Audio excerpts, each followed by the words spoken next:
लष्करी सामर्थ्याच्या बाबतीत अमेरिकेनंतर चीनचा नंबर लागतो.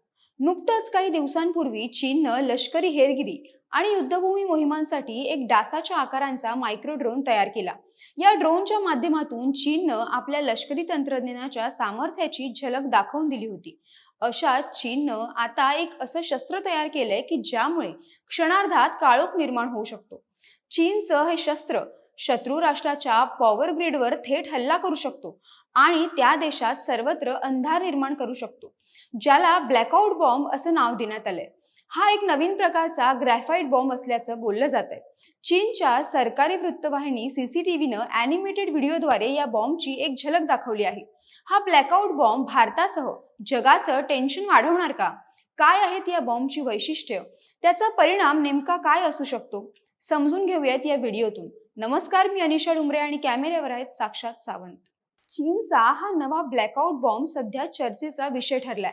चीनच्या सरकारी प्रसारण वाहिनीनं गुरुवारी एक व्हिडिओ पोस्ट केला आणि साऱ्या जगाचं टेन्शन वाढलं. या व्हिडिओमध्ये शत्रूच्या पॉवर स्टेशन्सना उद्ध्वस्त करू शकणाऱ्या नवीन चीनी ब्लॅकआउट बॉम्बचं अॅनिमेटेड स्वरूपात प्रात्यक्षिक मांडण्यात आलं. या ग्रॅफाइट बॉम्बमुळे निर्धारित लक्ष्यावर मारा करताच तिथला वीज पुरवठा खंडित केला जाऊ शकतो. शत्रू राष्ट्रातील पॉवर ग्रीडवर थेट हल्ला करू शकतो. व्हिडिओत दाखवल्याप्रमाणे जमिनीवरून मारा करणाऱ्या लॉन्चरद्वारे सिलेंडरच्या आकाराचे क्षेपणास्त्र डागलं जातं. क्षेपणास्त्राच्या वॉरहेडमधून सिलेंडरच्या आकाराची 90 लहान स्फोटकं सोडली जातात. या कॅनिस्टरचा हवेत स्फोट होतो, परंतु हा स्फोट होण्यापूर्वी त्यातून रासायनिक प्रक्रिया केलेले कार्बन फिलामेंट्स बाहेर पडतात, जे हाय व्होल्टेज पॉवर इन्फ्रास्ट्रक्चरला शॉर्ट सर्किट घडवून आणू शकतात.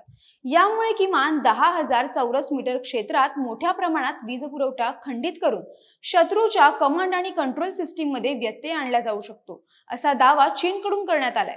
चीनच्या एरोस्पेस सायन्स अँड टेक्नॉलॉजी कॉर्पोरेशनच्या अकाउंटवरून या सीसीटीव्ही वृत्तवाहिनीनं या बॉम्बचा व्हिडिओ पोस्ट केलाय.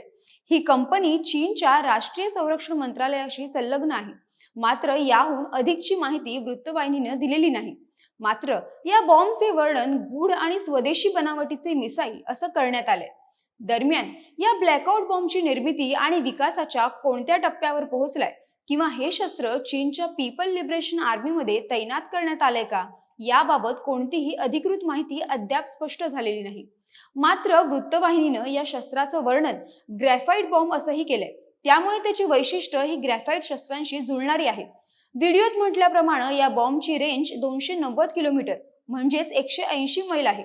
त्याच्या वरील भागाचं म्हणजेच वॉरहेडचं वजन हे 490 किलो आहे.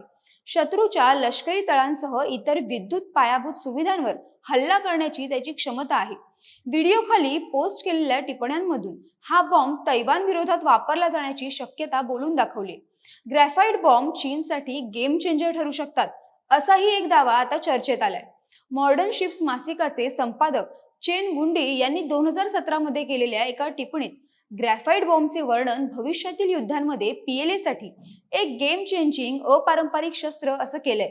चेन म्हणाले होते की शस्त्र आधीच चीनच्या सैन्यात दाखल झाली आहेत, परंतु त्यांनी वॉरहेड वजन आणि कव्हरेज क्षेत्राच्या अर्ध्या असलेल्या जुन्या आणि कमी प्रगत आवृत्तीचा उल्लेख केला होता. दरम्यान असे बॉम्ब अमेरिकन सैन्याकडे असल्याचंही सांगितलं जातं. 1991 मध्ये इराक विरुद्धच्या युद्धात अमेरिकेनं या बॉम्बचा वापर केला होता. पॉवर ग्रीडवर हल्ला करून 85% अंधार निर्माण करण्यात आला, ज्यामुळे लष्करी कमांड, हवाई संरक्षण आणि सरकारी संस्था या अंधारात बुडाल्या. त्यामुळे लष्करी कारवाई करणं शक्य झालं. दरम्यान कोसोवो संघर्षात सर्बिया विरोधातही ग्रॅफाइट बॉम्बचा वापर करण्यात आला होता. सर्बियाची 70% वीज ही खंडित करण्यात आली आणि याद्वारे नाटोचा प्रस्ताव स्वीकारण्यासाठी सर्बियावर दबाव टाकण्यात आला होता. अमेरिकेनं BLU-114B हे ग्रॅफाइट बॉम्ब वापरले होते. आता चीननं हा बॉम्ब विकसित करून आपल्या लष्करी सामर्थ्याची चुणूक पुन्हा एकदा दाखवून दिली. थोडक्यात काय तर 21व्या शतकातील अपारंपरिक आणि प्रगत तंत्रज्ञानावर आधारित युद्धनीतीसाठी चीन जोरदार तयारी करत असल्याचं पाहायला मिळतंय. म्हणूनच भविष्यात चीनच्या या लष्करी सामर्थ्याचा सामना करता येईल असं तंत्रज्ञान त्याच्या शत्रू राष्ट्रांनाही विकसित करावं लागणार आहे. तर ही सगळी माहिती तुम्हाला कशी वाटली ते कमेंट करून नक्की कळवा. व्हिडिओ आवडल्यास लाईक करा, शेअर करा आणि महाएमटीबीच्या YouTube चॅनलला सबस्क्राईब करा. धन्यवाद.